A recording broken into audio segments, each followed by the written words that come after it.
අද වීඩියෝ එකෙන් කතා කරන්නේ මේ වෙද්දි YouTube එකෙන් අප්ඩේට් එකක් ඇවිල්ලා තියෙනවා. මේ අප්ඩේට් එක බලපාන්නේ ඔයා channel එක දැන්නමත් monetize කරලා තියෙනව නම් විතරයි. මේක ගැන worry වෙන්න එපා. ඔයා channel එක අලුතෙන් monetize කරන්න ඉන්නව නම්, ඔයා monetize කරපු කෙනෙක් නම් අනිවාර්යෙන්ම මේ වීඩියෝ එක දිගටම බලන්න.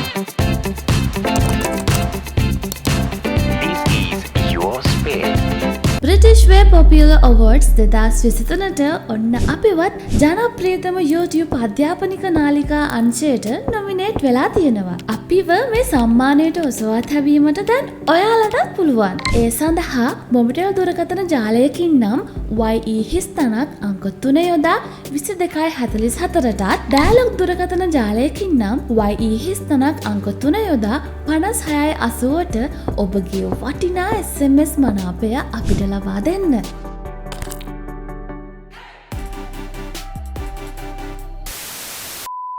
මේ අප්ඩේට් එක ඇවිල්ලා ටික දවසක් වෙනවා. හැබැයි සමහර channels වලට විතරයි මේ අප්ඩේට් එක apply වෙලා තියෙන්නේ. මේ අප්ඩේට් එක අපිට ලැබිලා තියෙන්නේ ad control changes කියලා. ඉතින් ප්‍රධාන වශයෙන්ම මේකෙන් වෙන්නේ අපි වීඩියෝ එකක් අප්ලෝඩ් කරලා අපි යනවනේ monetization නැත්නම් earn කියන tab එකට. ඊට පස්සේ අපිට බලා ගන්න පුළුවන් ඒ content එකට අදාළව අපිට monetization on කරන්න පුළුවන්. මේ අප්ඩේට් එක එන්න කලින් නම් වෙනද නම් අපිට හැකියාව තියෙනවා content එකක් අප්ලෝඩ් කරලා monetization on කරාට පස්සේ අපිට මොන විදිහේ ads ද play වෙන්න ඕනේ කියලා අපිට decide කරන්න පුළුවන් අපේ content එකට අදාළව. pre-roll ads අපිට on off කරන්න පුළුවන්. ඒ වගේම skippable non skippable ads අපිට decide කරන්න පුළුවන් මේ ad එක on කරනවද off කරනවද කොහොමද මේ ads වැටෙන්න ඕනේ කියලා. හැබැයි අලුතෙන් එන update එකේ අපිට හැකියාවක් නැහැ pre-roll ads ඒ වගේම skippable ads non skippable ads decide කරන්න. අපිට decide කරන්න පුළුවන් mid rolls ad විතරයි. ඒ කියන්නේ අපිට හැකියාව තියෙනවා mid roll එක ඕනේද නැද්ද කියලා ටික් එකත් on off කරන්න පුළුවන්. ඒ වගේම තමයි විනාඩි 8ට වැඩි වීඩියෝ එකක් නම් අපි අප්ලෝඩ් කරලා තියෙන්නේ. mid roll ad එක කොතනද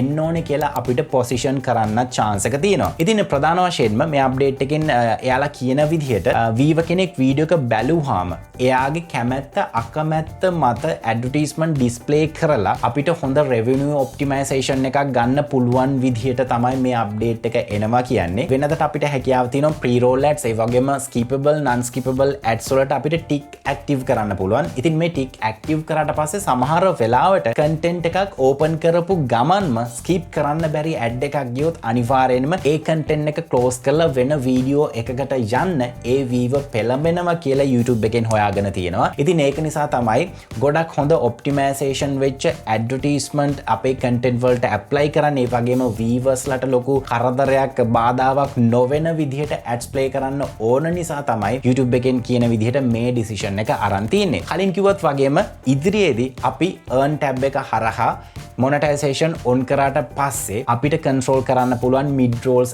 ad විතරයි. අපිට pre-roll ads, non skippable ad, skippable ads control කරන්න බෑ. ඒක YouTube එකෙන් decide කරනවා මොන type එකේ ad මේ content එකට එන්න ඕන කියලා. ඊළඟට මේ ad control changes හරහා ලැබිලා තියෙන update එක තමයි live streaming පැත්තට update එකක් ලැබිලා තියෙනවා. ඒ කියන්නේ ඔයා live stream කරන කෙනෙක් නම් ඔයාලට හැකියාව තියෙනවා ඔයාලගේ content එකේ අපි හිතමු skippable ad එකක් play වෙන්න යන්නේ කියලා. ඔයාට හැකියාව තියෙනවා ඔයාලගේ අපි හිතමු live stream එකේ ගොඩක් peak තැනක් යන්නේ. ඒ කියන්නේ audience එකවත් එක්ක හොඳට engage වෙලා ඉන්න තැනක් නම් යන්නේ. මේ ad එක ඔයාට disturb එකක් කියලා හිතනවා නම් ඔයාට පුළුවන් මේ ad එක skip කරන්න. ඒ වගේම තමයි ඔයාට හැකියාව තියෙනවා විනාඩි 10කට මේ ad එක delay කරන්න. එතකොට ඒ මොහොතේ ad එක play වෙන්නේ නැහැ. විනාඩි 10ක් පහු වෙලා තමයි මේ ad එක play වෙන්නේ. මේ විදිහට controls ටිකකුත් ලැබිලා තියෙනවා. සහ YouTube එකෙන් කියනවා ඉදිරියේදී තව මේ ad සම්බන්ධ දේවල් වෙනස් වෙන්න නියමිතයි කියලා. කොහොමනත් ලොකුවට හිතන්න එපා. මොකද YouTube කියන platform එක අපිට අයිති platform එකක් නෙමෙයි. YouTube එකෙන් decide කරන දේ තමයි අපිට කොහොමත්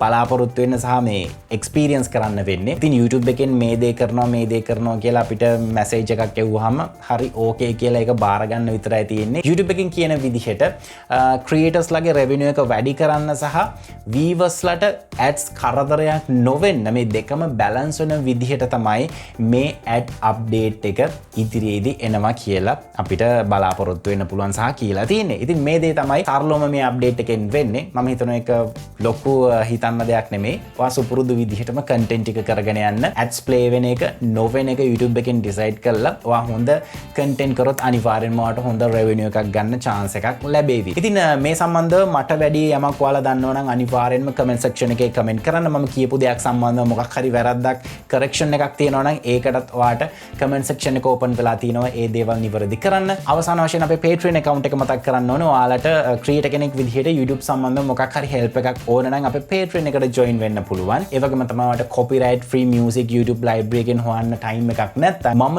use කරන music ඔයාලට access කරන්න ආසයි නම් ඔන්න Patreon එකට මම ඒවත් upload කරනවා. ඉතින් ඒකට අවශ්‍ය කරන links මම description එකේ note down කරලා තියෙනවා. ඒ වගේම සුභාරංචියකුත් තියෙනවා කියන්න. අපේ CREATIVEARTLK main channel එක British Way Popular Award YouTube category එකට nominate වෙලා තියෙනවා. ඉතින් බොහොමත්ම ස්තුතිවන්ත වෙනවා CREATIVEARTLK සහ අපිව ඒ තැනට සහ ඒ nominate වෙන තැනට අරන් ගියාට. ඉතින් ආයතලු tutorial එකක් අරන් මේ බලාපොරොත්තුව ඇතුව මම sign out වෙනවා. මම SG Fernandez ඔයාලා හැමදෙනෙක්ටම සුබ දවසක්.